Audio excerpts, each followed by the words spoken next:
I used to think people who believed in God were just afraid of reality. To me, life was simple. You're born, you live, you die. No soul, no purpose, no afterlife. Just biology and chemistry. I was proud of being rational, of not needing any religion to feel safe. I work as a nurse in the intensive care unit of a large hospital in London. Death is almost a daily visitor there. I've seen people scream, curse, beg, break down on the floor. I've watched machines slowly go silent. After a few years, I stopped feeling much. I told myself, this is just nature, nothing more. One night, everything changed. We received an elderly man, maybe in his late 70s, from the emergency department. He was from a Muslim family, Middle Eastern, I think. His condition was critical. The doctors told his family, very clearly, that he might not make it till morning. I expected the usual reaction, panic, shouting, "You have to save him!" Blaming the doctors, demanding miracles. But that didn't happen. His family came in quietly, his sons, his daughters, even small grandchildren. There was sadness on their faces, yes, but also something else. A kind of calm acceptance that I wasn't used to seeing. They surrounded his bed. One of his sons leaned toward his ear and kept repeating softly, "La ilaha illallah. La ilaha illallah." I didn't understand the words at the time, but later I learned it means, there is no God but Allah. His daughter held his hand and moved her fingers gently over some beads, whispering what I assumed were prayers. The grandchildren sat in the corner. They were crying, but not loudly. It was more like dignified sadness. The room felt different. No one was shouting. No one was arguing with the nurses or demanding impossible treatments. I kept hearing some words repeated over and over. Ya Allah, Inna Lillah, Alhamdulillah.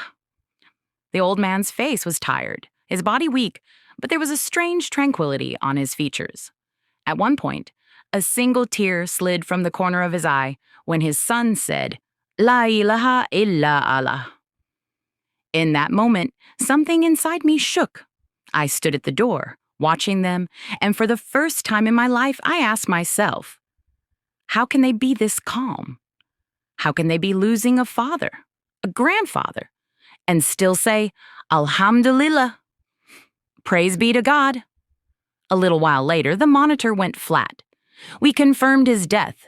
I waited for the explosion of grief I had seen 100 times before. But his son bent down, kissed his father's forehead, and said, Inna lillahi wa inna ilayhi raji'un. Alhamdulillah.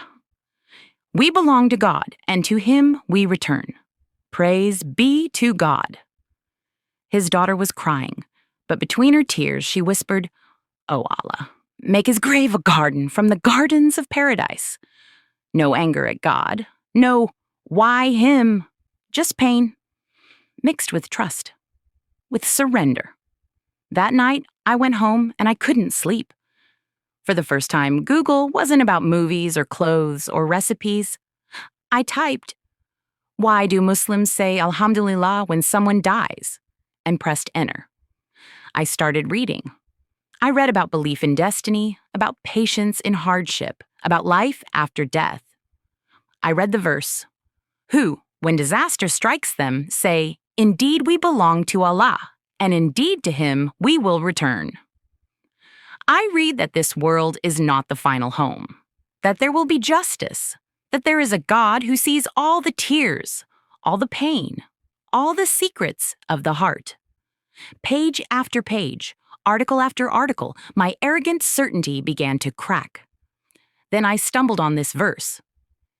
Did you think that we created you in vain, and that to us you would not be returned? It felt like the words were speaking directly to me. I, the nurse, who thought everything was just random and meaningless. For weeks, I read every night.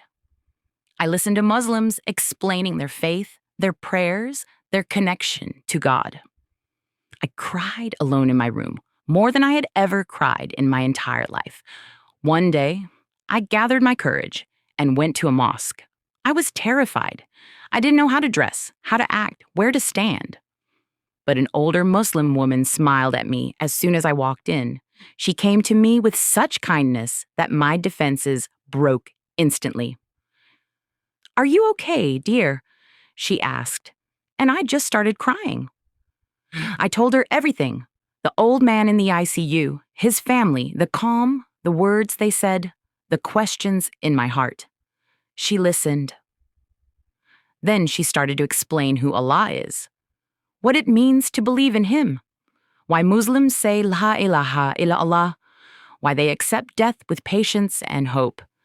She told me that Allah is not just a God, but the one who created me, who knows me, who has always been there, even when I denied Him.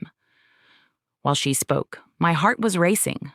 A part of me was resisting, but another part, deeper, more honest, was saying, "This is the truth you've been running from." When she asked me gently, "Do you want to say the shahada?" I didn't feel like I was choosing a new religion. I felt like I was finally admitting something my soul already knew.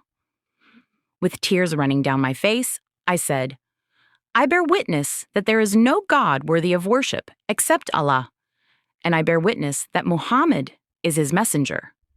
In that moment, it felt like my life reset. I went back to work, to the same ICU, to the same machines and monitors.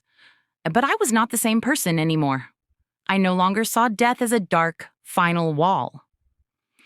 I saw it as a door. Now, when I see a Muslim patient near the end, I quietly remind them, "Say La ilaha illallah," just like that son did for his father. When I see non-Muslim patients, I silently ask Allah to guide them and have mercy on them. I used to think the ICU was the place where life ends. Islam taught me that it's often where the real life actually begins.